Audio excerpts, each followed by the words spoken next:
ओम हरि ओम।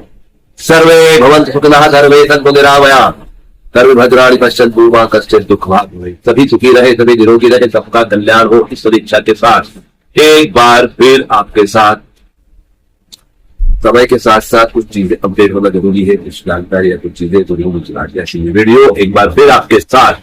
जी हाँ, ये सीरीज एक विशेष विषय को लेकर के है। बहरहाल अभी 15 अप्रैल से करीब करीब 15 मई, बल्कि कह सकते हैं कि 31 मई 1 जून तक कुछ ग्रहों का परिवर्तन जबरदस्त हो रहा है। और उसी सिलसिले में आने वाले 16 मई के करीब शनि देव जो है मीन राशि में गोचर कर रहे हैं गुरुदेव की, और गुरुदेव की मीन राशि में शनि देव गोचर कर रहे हैं। लेकिन फिलहाल तो वो उनके अपने नक्षत्र में उत्तरा फाल्गुनी में कर रहे हैं। उसके बाद वह शिफ्ट हो जाएंगे रेवती नक्षत्र। जी हाँ, रेवती नक्षत्र होता है बुध का। यद्यपि ये बात सही है कि मीन राशि बुध की नीच राशि होती है, और फिलहाल कुछ समय तक बुध भी शनि के साथ थे। 5 या 6 मई करीब करीब बुध जो है मीन राशि से निकल के मेष में गए हैं, चल रहे थे, मेष में जा चुके हैं। मेष राशि में फिलहाल सूर्य भगवान भी है मेष नक्षत्र में, बुध भी प्रवेश कर चुके हैं, और साथ ही साथ में सूर्य की उच्च राशि है, और मंगल देवता भी 11 मई आज वो भी मेष राशि में प्रवेश कर चुके हैं। तो जो मीन राशि में ग्रहों का ताका लगा हुआ था, बुध का, शनि का, मंगल का, सूर्य का, वो जो बन रहा था वो धीरे धीरे समाप्त हो रहा है। लेकिन 31 मई को गुरुदेव बृहस्पति अपनी राशि जो वर्तमान मिथुन राशि है उससे निकल करके सीधे कर्क राशि में जा रहे हैं। कर्क राशि में प्रवेश कर रहे हैं, और वह उनकी अपनी उच्च राशि है। नक्षत्र भी पुनर्वसु होगा।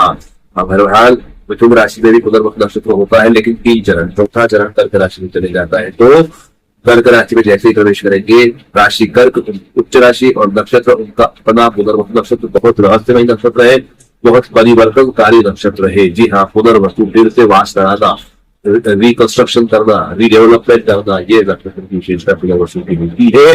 उसमें गुरुदेव बृहस्पति प्रवेश करेंगे, तो बृहस्पति का कर्क राशि में अपने नक्षत्र में प्रवेश करना, शनि देव का गुरुदेव की मीन राशि में रहना, और साथ ही साथ बुध के नक्षत्र रेवती में होना, इन सब घटनाओं के चलते बहुत बड़ा परिवर्तन देश से लेके 12 राशियों पर होने वाला है।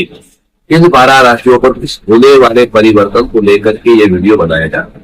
तो ये वीडियो की शुरुआत है, थोड़ा सा आपको एक उसका आइडिया दिया है कि हम क्या करने वाले हैं इस वीडियो के अंदर। तो जी हाँ, इसमें 12 राशियों की 12 अलग अलग पार्ट होके बनेगा वीडियो पूरा, लेकिन हर राशि का एक अलग पार्ट होगा। जिनकी जो राशि हो वह अपनी उस राशि पे जाके देख सकता है इस समय पे क्या बदलाव होने वाला है, क्या संभावनाएं है, और आप किस प्रकार अपने आप को संतुलित रख सकते हैं, या यूं कहे कि यदि समय अच्छा है तो किस प्रकार उस समय को भुला सकते हैं, उसको पेश कर सकते हैं, उसको प्रतिफल कर सकते हैं, और यदि समय विपरीत है तो किस प्रकार सावधानी रख सकते हैं, किस प्रकार सुरक्षा बढ़ा सकते हैं, किस प्रकार से अपने आप को सेफ कर सकते हैं। दोनों ही बातें इसमें है, क्योंकि कुछ राशियों के लिए जहां बहुत बेहतर होगा, कुछ को सोचा रहेगा, और कुछ को शायद ज्यादा भी हो। ये ग्रहों का अपना मिजाज होता है, वो किसी के नहीं होते, वो जहां जिस राशि में जिस नक्षत्र होते हैं, जहां देख रहे होते हैं, उनके जो नियम है उनके हिसाब से वो चलते हैं। न किसी के मित्र होते हैं, किसी के शत्रु होते हैं, वो निरंतर अपना काम करते हैं। तो चलिए, ये वीडियो का मंजूर हो गया। अब हम शुरू करते हैं अपने ग्रहों के प्रभाव के हिसाब से राशियों का वर्णन। जी हाँ, अगर हम सबसे पहले बात करें 12 राशियों में, सबसे पहली और सबसे जरूरी पहली राशि होती है मेष राशि।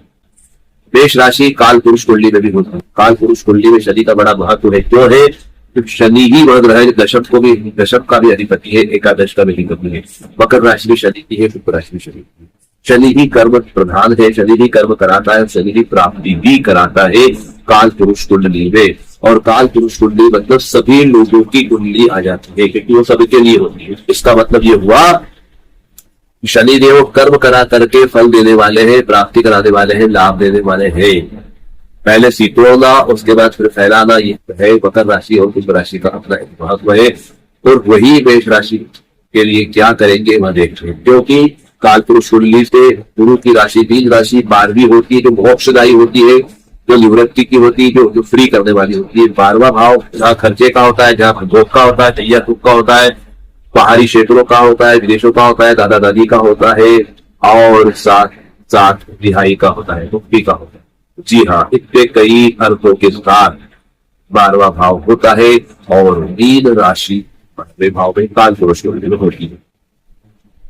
वही उसकी दूसरी जो मूल त्रिकोण राशि गुरु की धनु राशि है, वह आती है नवम भाव में, काल पुरुष कुंडली। नवम भाव मतलब भाग्य, तो भाग्य और मुक्ति, भाग्य में मुक्ति लिखी है, क्या प्रारब्ध क्या है, आपके कर्म क्या है, गुरु बताता है गुरु, और शनि बताता है कर्म। शनि भगवान के कारण कर्म और गुरु के कारण मुक्ति। शनि कर्म कराते हैं, गुरु मुक्ति देते हैं।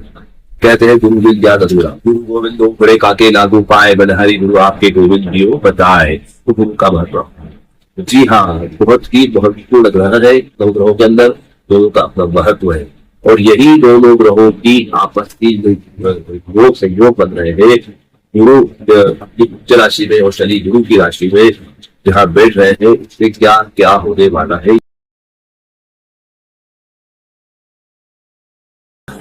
क्योंकि मकर राशि के स्वामी शनि है, और शनि ही गुरुदेव बृहस्पति की मीन राशि में अपने नक्षत्र उत्तरा भाद्रपदा से निकल करके बुध के नक्षत्र देवती में प्रवेश कर रहे हैं। और साथ ही साथ गुरुदेव बृहस्पति भी 31 मई की रात 1 की सुबह करीब करीब अपनी उच्च राशि कर्क राशि में प्रवेश कर रहे हैं। और कर्क राशि में भी नक्षत्र जो है पुनर्वसु, पुष्य और आश्लेषा है। पुनर्वसु नक्षत्र गुरुदेव बृहस्पति, पुष्य शनि और आश्लेषा। जी हाँ, वैसे भी गुरु पुष्य अमृत योग होता है। बहुत गुरुवार को नक्षत्र पुष्य आए तो बड़ा अच्छा लगता है। पुष्य तो एम्प्लीफाई करता है, बढ़ाता है, कुछ विस्तार देता है, अच्छा काम करता है, तो इसलिए पुष्य नक्षत्र का बड़ा महत्व है। वही कर्क राशि में भी है। जी हाँ, तो शनि देव स्वामी है मकर राशि के, और काल पुरुष कुंडली में मकर राशि दशम भाव से होती है, मतलब दशम भाव में आती है काल पुरुष कुंडली में, और कुंभ राशि एकादश भाव में। दशम भाव कर्म का, एकादश लाभ का, दोनों राशि शनि की कर्म और कर्म के बाद लाभ प्राप्ति, ये दो चीजों को इंडिकेट करती है काल पुरुष कुंडली से। तो फिलहाल मकर राशि को लेकर चर्चा।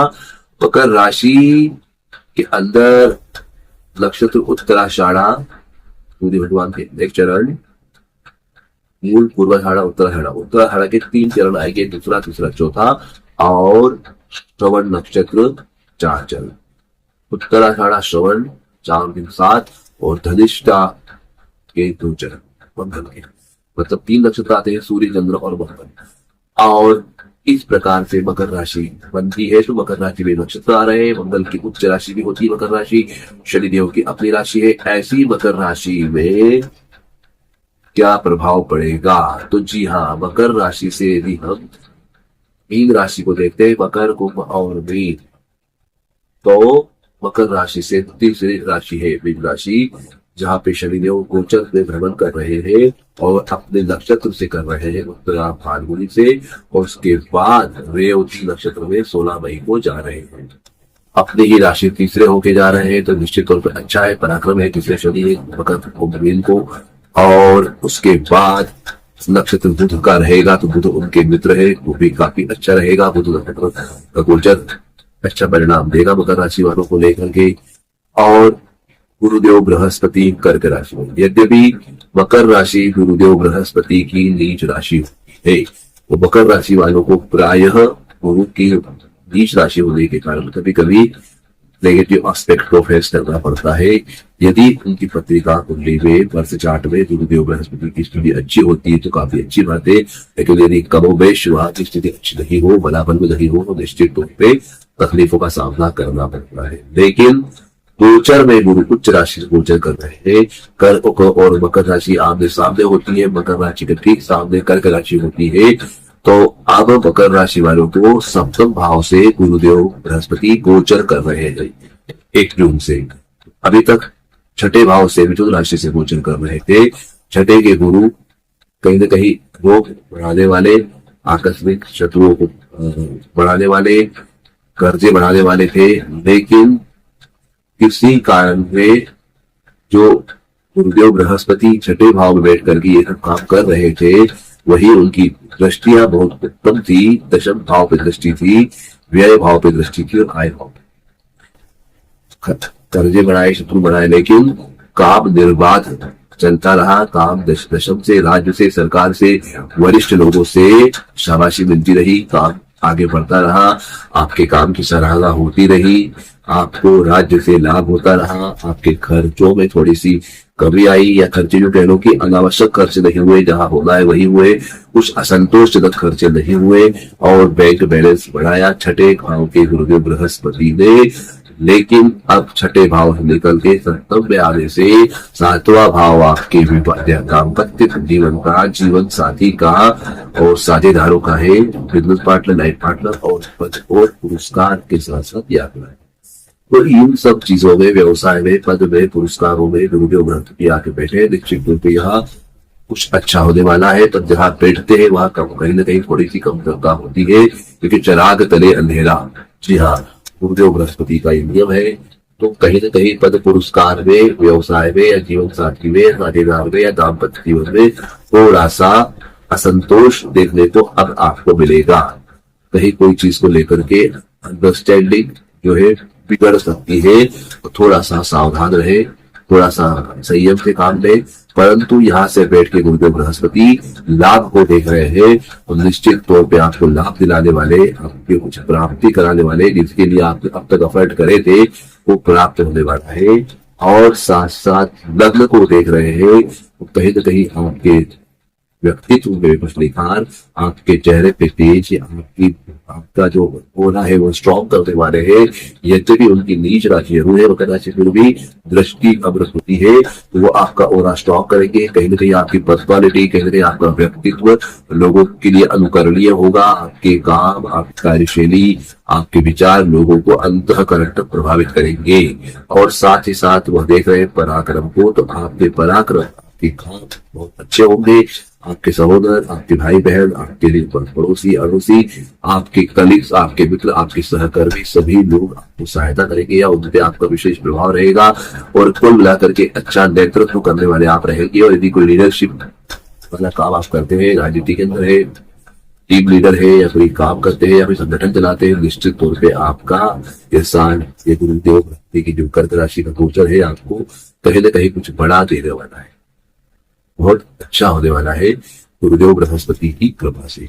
लेकिन शनि जो मीन राशि में बैठे हैं, शनि पर भी दृष्टि रहेगी गुरुदेव बृहस्पति की, अपनी खुद की राशि में रहेगी। और वहां बुध के नक्षत्र से शनि गोचर कर रहे हैं, तो बुध का नक्षत्र आपके लिए गोचर और गुरु की दृष्टि का जो परिणाम रहेगा वो कहीं ना कहीं आपके लिए सपोर्टिव रहेगा। कहीं ना कहीं आपका काम करने का तरीका या आपका जो कार्यशैली है उसमें बदलाव करने वाला रहेगा, क्योंकि बुध जो है असाधारण होते हैं। बुध का कोई था नहीं होता है, यद्यपि नपुंसक है, बाकी मैनेजमेंट, लेखन, कागज कलम और व्यवहार, बातचीत और नाना प्रकार की कलाओं से युक्त होते हैं। तो ऐसे बुध के प्रभाव से आपके काम, आपकी कार्यशैली में कुछ अलग ही झलक दिखाई देगी, या कोई नए आइडियाज आपको आ सकते हैं, नए विचार आ सकते हैं, कई नई परियोजनाएं हो सकती है। कुछ चीजें ऐसे दिमाग में आ जाए जिन पे अमल करें और एक बड़ा अच्छा काम हो जाए जो यादगार बन जाए। और इसमें निश्चित तौर पे बुध के आशीर्वाद से होगा, गुरुदेव की दृष्टि से होगा। तो निश्चित तौर पे कोई बुध प्रधान व्यक्ति, कोई व्यापारी, कोई बड़े वरिष्ठ, कोई अच्छे वक्ता, कोई अच्छे साहित्यकार, कोई अच्छे लेखक, कोई अच्छे मैनेजमेंट वाले, और यहाँ तक कि प्रहन लगा या जो थर्ड जेंडर होते हैं उनके अगुवाओं से भी काम होगा। साथ ही साथ बुध से रिलेटेड जो व्यक्ति होते हैं वो नाटक करते हैं, ड्रामा करते हैं, कंटेंट राइटिंग लिखते हैं, राइटर होते हैं, लेखक होते हैं, डांसर होते हैं, कोरियोग्राफर होते हैं, तो इस प्रकार की कलाओं से युक्त होते हैं।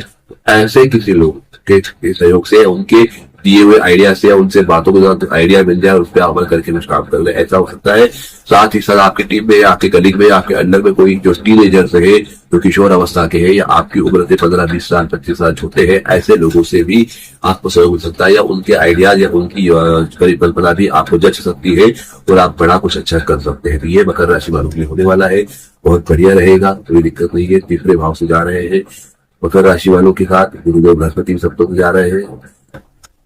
बस यही है कि थोड़ा सा सावधान रहना है। थोड़ा सावधान रहने का मतलब ये है कि सप्तम से गुरु का गोचर दाम्पत्य जीवन और वैवाहिक जीवन थोड़ा सा उनका भटक कराता है, असंतोष देता है।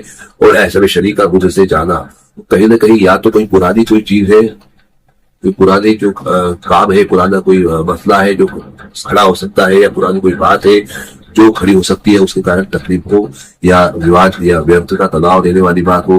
कोई आपका पार्टनर, कोई आपका साथी या कहीं किसी के साथ आपका कभी लगाव रहा हो और कालांतर में जो छूट गया हो, या आपको किसी ने यूज करा हो या आपने किसी को यूज करा हो और कहीं कुछ प्रकार से तकलीफ दी हुई हो, तो वो जो रिश्ता है वो रिश्ता कहीं ना कहीं आपको तकलीफ दे सकता है। यदि आपने किसी को यूज करा या आपने किसी को ड्रॉप किया है तो ऐसा लग रहा है कि उसको लग रहा है अन्याय उसने हुआ है, उसने अगर आप पे दुआ दिया, आपसे नाराज ना खपा रहा और कहीं ना कहीं आपको पोसा उसने, तो आपको तकलीफ होगी। और यदि किसी ने आपको यूज करा है और आपने किसी को अगर बदुआ दिया, आपने उसको पोसा है, तो निश्चित तौर पर सामने वाले की हालत खराब होने वाली है।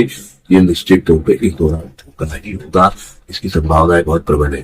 तो सावधान रहिए, अपने जीवन में फ्लैशबैक में जाके देख लीजिए, और यदि कोई ऐसी घटना है और उससे रिलेटेड कोई कहानी बनती है या वो व्यक्ति जीवन में आता है या कहीं कुछ उसका जिक्र होता है या कहीं कुछ संभावनाएं होती है उससे मिलने की, तो कोशिश करें उसको अवॉइड करने की, उससे दूर रहने की। क्योंकि ये समय है, ये चीजों में बोलते दुनिया वो छोटी है तो श्रेष्ठ हो गई है, तो कहीं ना कहीं किसी प्रकार से टकराहट हो सकती है, या वो भले ही नहीं आया लेकिन उसके बात को लेके आपके निजी जीवन में जो है मुद्दे खड़े हो सकते हैं, बार बार फिर वही बात खड़ी हो सकती है जिसको आप हमेशा अवॉइड करते आए।